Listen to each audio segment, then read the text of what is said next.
Bonjour à tous, un nouvel évêque pour le diocèse d'Agen, Carlo Acutis bientôt saint, et les conclusions de l'enquête préliminaire canonique sur le cardinal Lacroix, c'est aujourd'hui dans SIC, la sélection de l'info catholique. Depuis mercredi, le diocèse d'Agen a un nouvel évêque. Monseigneur Alexandre de Bussy a été nommé par le pape François pour succéder à Monseigneur Hubert Herbretot.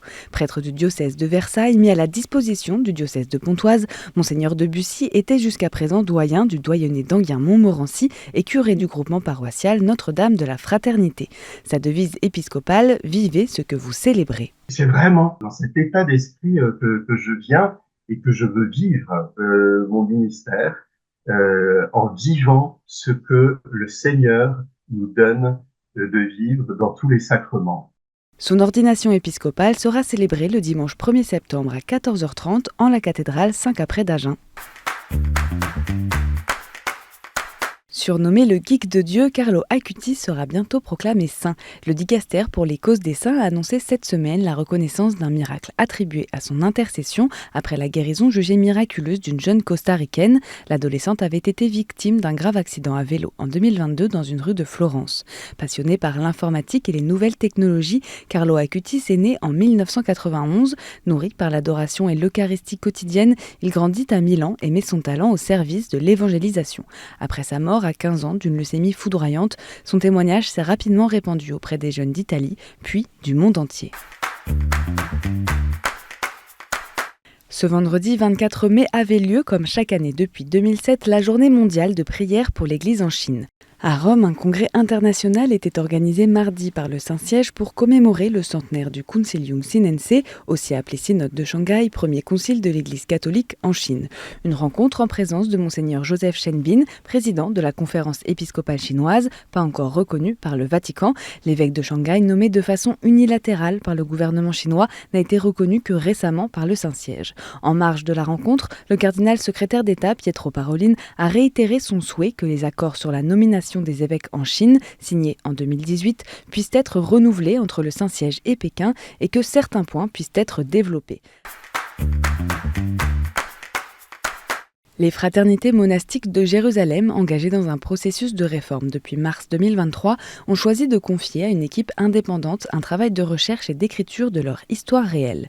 Cette communauté nouvelle de moines et moniales au cœur des villes, fondée dans les années 1970, a fait l'objet d'une visite apostolique en 2021, 2 ans après la mise en cause de son fondateur, le père Pierre-Marie Delfieux, pour abus spirituels, sexuels et emprise au sein des fraternités.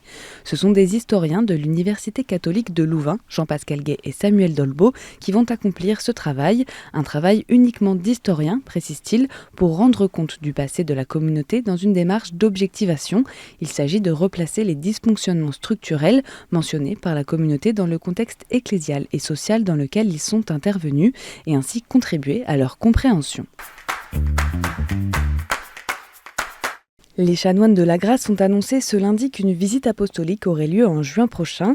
C'est la 2e depuis l'installation de la communauté en 2004 dans l'Aude. La visite sera effectuée par mère Françoise Mathieu, abbesse bénédictine, et le père Benoît Dominique de la Soujole, dominicain. Elle doit permettre de faire le point pour accompagner la croissance de la communauté, répondre aux questions actuelles et résoudre les difficultés de ces dernières années.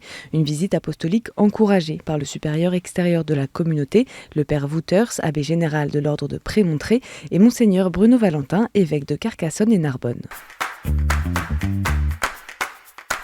Le rapport d'enquête concernant le cardinal Gérald de Lacroix, commandé par le pape François au juge québécois André Denis, a été rendu public mardi. Le rapport ne permet pas d'identifier quelques gestes d'inconduite ou d'abus de la part du cardinal, a indiqué le Saint-Siège dans un communiqué publié le même jour. En conséquence, le Vatican n'envisage pas de procédure canonique plus poussée. J'ai aussi souligné au pape que ma seule réserve était que je n'ai pu rencontrer la demanderesse comme j'aurais souhaité le faire. Je suis privé d'un élément de preuve important. Ce n'est pas faute d'avoir essayé. En janvier dernier, le nom de l'archevêque de Québec était apparu parmi la liste de membres de l'Église catholique au Canada, mis en cause dans une action collective où il est accusé par une femme d'attouchement entre 1987 et 1988. Dans un message diffusé jeudi, le cardinal Lacroix a toutefois confirmé sa volonté de demeurer en retrait de sa charge d'archevêque de Québec. Mercredi, le cardinal Fernandez, préfet du Dicaster pour la doctrine de la foi, s'est rendu en Égypte afin de rencontrer le patriarche Tawadros II, chef de l'église copte orthodoxe. Cette rencontre intervient dans un contexte de crise. En mars dernier, le Saint-Synode de l'église copte orthodoxe rompait le dialogue théologique avec l'église catholique en réaction à la publication de Fiducia Supplicans, invoquant notamment leur rejet du mariage homosexuel. Selon Vatican News, lors de leur échange, le cardinal Fernandez a affirmé à Tawadros II que l'église catholique partageait les enseignements de l'église copte. Il a aussi précisé que Fiducia Supplicans autorise une bénédiction simple, sans rituel ni vêtements liturgiques, et non une bénédiction de l'union des personnes. Des déclarations dont l'église copte a indiqué prendre acte à l'issue de la rencontre. Et en bref, les Scouts unitaires de France ont un nouveau président. Il s'agit de Philippe Pascal, engagé depuis de nombreuses années au sein du mouvement. Son élection a eu lieu à l'occasion des journées nationales les 4 et 5 mai dernier, près de Grenoble, où plus de 3100 chefs et aînés des Scouts unitaires de France étaient réunis. Ce jeudi, l'Université catholique de Lyon a élu pour 5 ans un nouveau recteur, le père Grégory Vimbé. Docteur en histoire et en théologie, il devient ainsi, à 48 ans, l'un des plus jeunes recteurs de l'histoire de l'UCLI. Il prendra ses fonctions le 1er juillet 2024. Mercredi 22 mai, l'église Sainte-Rita à Nice a célébré la fête de sa sainte patronne. Souvent représentée avec une rose et un crucifix à la main, Sainte-Rita est connue comme la sainte des causes désespérées. Suivant la tradition, une bénédiction des roses a eu lieu après la célébration.